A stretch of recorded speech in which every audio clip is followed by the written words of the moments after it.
ओम नमो भगवते वासुदेवाय। ओम नमो भगवते वासुदेवाय। ओम नमो भगवते वासुदेवाय। ओम नमो भगवते वासुदेवाय।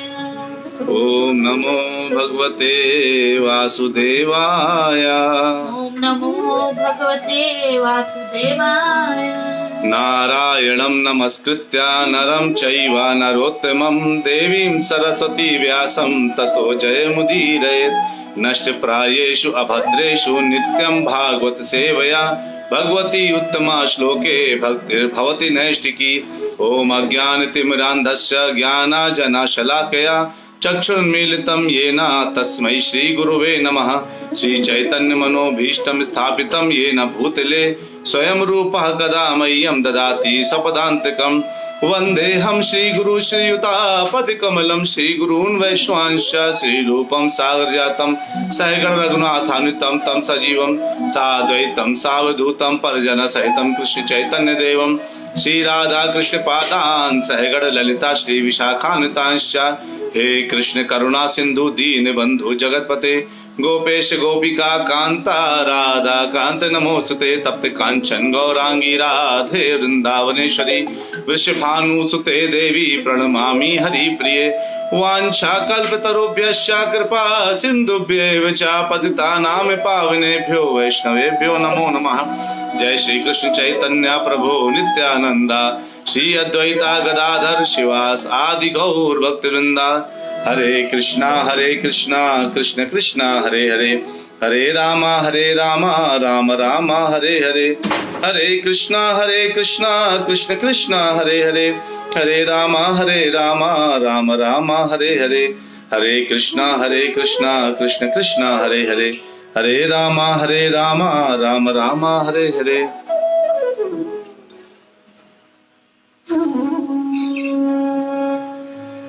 हरे कृष्णा। आप सभी प्यारे प्यारे भक्तों का नित्य भागवत कथा में बहुत बहुत स्वागत है। हम डेली एक एक श्लोक लेते हैं और सभी लोगों के प्रश्न उत्तर भी लेते हैं। आज कुछ भक्तों ने प्रश्न पूछे हैं, उनमें एक भक्त हैं अभय प्रभु जी, गाजियाबाद से हैं। उन्होंने प्रश्न पूछा है कि भगवत गीता में एक श्लोक है 2.38, सुख दुखे समय कृत्वा लाभा लाभो जया जयो ततो युद्धा युजस्व नैवं पापम अवाप्स्यसि। कहते हैं कि इसका मतलब जो है थोड़ा इसको समझा दीजिए। तो हम इसको जरूर लेंगे, लेकिन हम अपना भागवतम का श्लोक के बाद अंत में इसका आंसर करेंगे। तो आज ब्रह्मा जी बता रहे हैं कि भगवान को कैसे जाना जा सकता है। इसलिए आज हमारा टॉपिक भी यही है कि भगवान को कैसे जाने, है ना। तो जानना चाहते हैं भगवान को कि कैसे जाने, तभी हम लोग सुनते हैं पूरी कथा में। कहते हैं ब्रह्मा जी 2.6.40 और 41 आज दो श्लोक लेंगे। स्कंद 2 अध्याय 6 40 और 41वां श्लोक। विशुद्धम केवलम ज्ञानम प्रत्यक्षम्यगवस्थितम सत्यम पूर्णमनाद्यत्तम निर्गुणम नित्यमद्वयम ऋषे विदन्ति मुनयः प्रशान्तात्मेन्द्रियाशयाः यदा तदेवा सत्तर्कैः तिरोधीयेत विप्लुतम। कहते हैं भगवान पवित्र हैं, है ना। भगवान पवित्र हैं और भौतिक प्रभाव के समस्त कलमश से रहित भी हैं। हमको लगता है कई बार कि क्या भगवान ने जब शरीर धारण किया, भौतिक शरीर धारण किया, तो क्या वो भी तीनों गुणों के कारण कलमी, जैसे 3 गुण होते हैं सद्गुण रजोगुण तमोगुण, हम सब लोग इन तीनों गुणों में ही काम करते हैं। हम कभी सतोगुण में हमारा श्रेष्ठ होता है, कभी रजोगुण श्रेष्ठ होता है, कभी तमोगुण श्रेष्ठ होता है। ये तीनों गुण में हम ऊपर नीचे होते रहते हैं। तो क्या भगवान भी इन तीनों गुणों के प्रभाव से प्रभावित होते हैं? तो वर्मा जी कहते हैं नहीं। क्यों नहीं? क्योंकि भगवान जो है इन तीनों गुणों से प्रभावित हो ही नहीं सकते, क्योंकि तीनों गुण भगवान ने ही बनाए हैं। और भगवान ही इन तीनों गुणों के मालिक हैं, ओनर कह सकते हैं। तो ये तीन गुण उन पर नहीं भारी होते, भगवान इन तीनों गुणों पर भारी रहते हैं। तो कहते हैं कि भौतिक प्रभाव से भगवान को कोई प्रभावित नहीं कर सकता। वो क्या है? परम सत्य है। कहते हैं ना परम सत्य। तो इस दुनिया में आप जो कुछ भी देख रहे हैं सब कुछ झूठ है। कैसे? आप जितने रिश्तेदार नातेदार हैं, आप आज उनको बहुत प्यार करते हैं, आप उनको जो है उनको पूरे जीवन अपने साथ रखना चाहते हैं। सोचिए ऐसा कौन व्यक्ति है जो अपने माता पिता को बिछड़ते हुए देख सकता है? कोई भी अपने माता पिता को बिछड़ता हुआ नहीं देख सकता, रिश्तेदार नातेदार को अपने आंखों के सामने मरता हुआ नहीं देख सकता। लेकिन अगर ये सच संबंध होता तो ये पूरा लाइफ लॉन्ग आपके साथ चलता। ये सच संबंध नहीं है। जो संबंध भी दिख रहे हैं वो भी क्या है? वो झूठ संबंध है। जो कुछ दिख रहा है, ये मेरा घर है, ये मेरी गाड़ी है, क्या ये सच है? नहीं, ये भी झूठ है। क्योंकि सच हो ही नहीं सकता जिसका जीवन लाइफ बहुत कम है। कहते ना इस टेम्परेरी वर्ल्ड में हम परमानेंट काम करना चाहते हैं।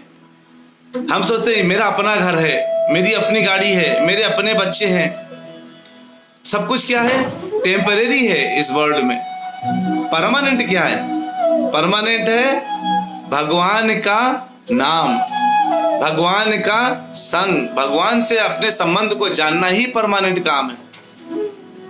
टेम्परेरी क्या है? जो भी जगत में आप देख रहे हैं सब कुछ टेम्परेरी है, सब कुछ। लेकिन हम टेम्परेरी वर्ल्ड में काम क्यों करते हैं? हम सब कुछ, हमें पता है सब कुछ टेम्परेरी है, तो हम क्यों काम करते हैं? भगवान कहते हैं अगर कर्म नहीं करोगे तो ये जीवन जो तुम्हें मिला है इसका जीवन यापन कैसे करोगे? कर्म करना पड़ेगा।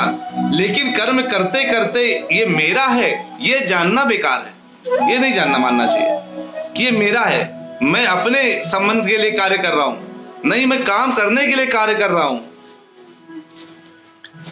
तो इसमें कहते हैं कि भगवान क्या है? परम सत्य है, पूर्ण ज्ञान है भगवान में, पूर्ण ज्ञान।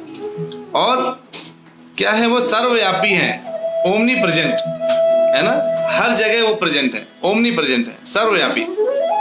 भगवान अगर पूर्ण ज्ञानी है, सर्वव्यापी है, सर्वसमर्थ है, इसलिए कहते हैं वो अनादि है और अनंत है। अनादि है और अनंत है और वे अद्वय है। अनादि क्या है? द स्टार्ट ऑफ स्टार्ट, प्रारंभ के प्रारंभ। अनादि है और अनंत है। अनंत मतलब उनको अगर आप कंसीडर करें, जैसे आसमान को आप क्या सोच सकते हैं क्या कि कितना बड़ा आसमान होगा? इनफाइनाइट। तो वो अनंत है, यानी वो आसमान, जैसे हम आसमान को नहीं इमेजिन कर सकते वैसे भगवान को इमेजिन नहीं कर सकते।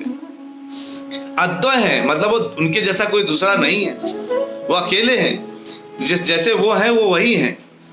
तो इसलिए हम जैसे मनुष्यों से, जीवों से अगर कोई तुलना करता है भगवान की, हमारे शरीर कैसे हैं? नष्ट हो सकते हैं। भगवान का शरीर भी आध्यात्मिक है और हृदय भी आध्यात्मिक है। भगवान पूर्ण रूप से आध्यात्मिक है, दिव्य है, अंदर से बाहर से हर तरह से दिव्य है। तो किसी भी रोल को प्ले करें, कभी वो बच्चा बन जाते हैं, कभी वो धनुर्धर बन जाते हैं, कभी वो कुछ बन जाते हैं, कभी वो कुछ बन जाते हैं। वो युद्ध भी कर सकते हैं और लोगों को बड़ा हंसा भी सकते हैं, खिला भी सकते हैं, मिट्टी भी खा सकते हैं। वो मिट्टी खा रहे इसका मतलब थोड़ी ना कि वो जो है भगवान नहीं है। वो किसी भी रूप में भगवान है, वो अद्वय है। लेकिन कहते हैं, लेकिन फिर उनको हम जान क्यों नहीं पाते? हमें जानना बड़ा मुश्किल है। जानने का मतलब ये होता है, जैसे मैं जान गया ये मेरे पापा हैं, है ना, आपको पता चल गया ये पिताजी हैं, घर में हैं। लेकिन आपने क्या किया? पिताजी तो घर में है, लेकिन उनको ना पानी देना है, ना खाना देना है, ना उनको सेवा करनी है। तो केवल जानने मात्र से कुछ होगा क्या? सफलता मिलेगी? हमें अगर हम जान गए मेरे पिता है, मेरी माँ है, ये मेरा बड़ा भाई है, मेरे गुरु है, तो हमें उनकी सेवा भी करनी पड़ती है। जानने का मतलब ये होता है। कहते हैं कि बड़े बड़े जो ऋषि मुनि हैं, ब्रह्मा जी कह रहे हैं, महर्षि ऋषि मुनि तभी जान सकते हैं जब वो समस्त भौतिक लालसाओं से मुक्त हो जाए। मुझे ये मिल जाए, मुझे वो मिल जाए, सारा ध्यान क्या रहेगा? लेने में बना रहेगा। मुझे ऐसा मिल जाए। अगर मेरे अंदर ये लालसा लेने की बनी रही तो हम भगवान को कैसे जानेंगे?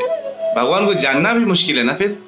तो हमें अंदर, जब तक हम अपने अंदर से ये इच्छा खत्म नहीं करते कि मुझे इस भौतिक जगत से कुछ प्राप्त करना है, तब तक हम आध्यात्म जगत में तो एंट्री मार ही नहीं सकते।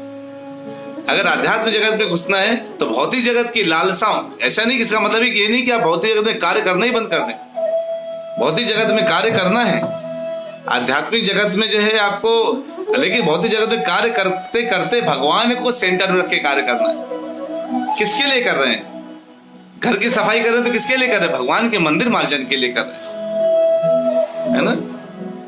हम जो भी कार्य कर रहे हैं वो केवल और केवल किसके लिए होना चाहिए? भगवान के लिए होना चाहिए। नौकरी कर रहे हैं, सुबह नौकरी करने गए, शाम को नौकरी से वापस आए तो कहेंगे किस समय हम भगवान को याद कर सकते हैं?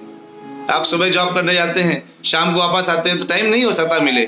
लेकिन अगर मन में ये है कि इससे जो आने वाला पैसा है उस पैसे का इस्तेमाल मैं मंदिर जाने के लिए थोड़ा सा करूंगा, थोड़ा डोनेशन दूंगा, थोड़ा सा जो है गरीबों को, मंदिर को, ब्राह्मणों को, गायों को, इनको थोड़ा सा, थोड़ा बहुत नहीं, थोड़ा कर्म फल का थोड़ा सा परित्याग भगवान के निकट ले आता है, तो आपका सर्विस क्या हो जाएगा? भगवान के लिए हो जाएगा, सेंटर में भगवान हो जाएंगे उसके।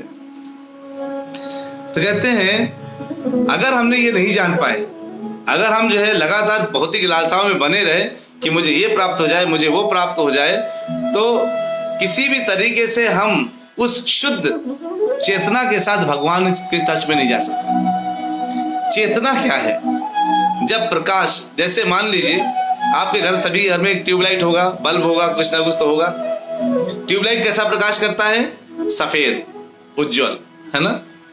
अगर आप सफेद, उस ट्यूबलाइट के प्रकाश के ऊपर अगर आपने अपना एक प्रकाश, अगर उसने आपने लाल पॉलीथीन लगा दी, लाल कलर चढ़ा दिया कुछ कवर, तो कैसा प्रकाश हो जाएगा? लाल हो जाएगा। हरा चढ़ा दिया तो हरा हो जाएगा। कहने का मतलब यह है कि आप जो भी उसमें, यानी इस चेतना में हम जो भी डाल देते हैं, शुद्धि अशुद्धि, वो कैसा क्या होता है? वैसा ही हमारा प्रेजेंटेशन हो जाता है, वैसे ही प्रेजेंट होने लगते हैं। तो हमारा आत्मा शुद्ध, उससे निकलने वाली चेतना शुद्ध, लेकिन हमारी प्रकृति जिसके लिए हम फ्री हैं काम करने के लिए, अगर वो अशुद्ध हो गई तो फिर चेतना अशुद्ध लगने लगती है। प्रकाश को अशुद्ध नहीं किया जा सकता, लेकिन प्रकाश को अशुद्धि से ढका जा सकता है, जिससे हमारी जो शुद्ध चेतना है, तो अगर हमारे पास अगर हमेशा लाल दिखे तो हमें कभी महसूस नहीं होगा कि अंदर सफेद प्रकाश होता है, व्हाइट लाइट है।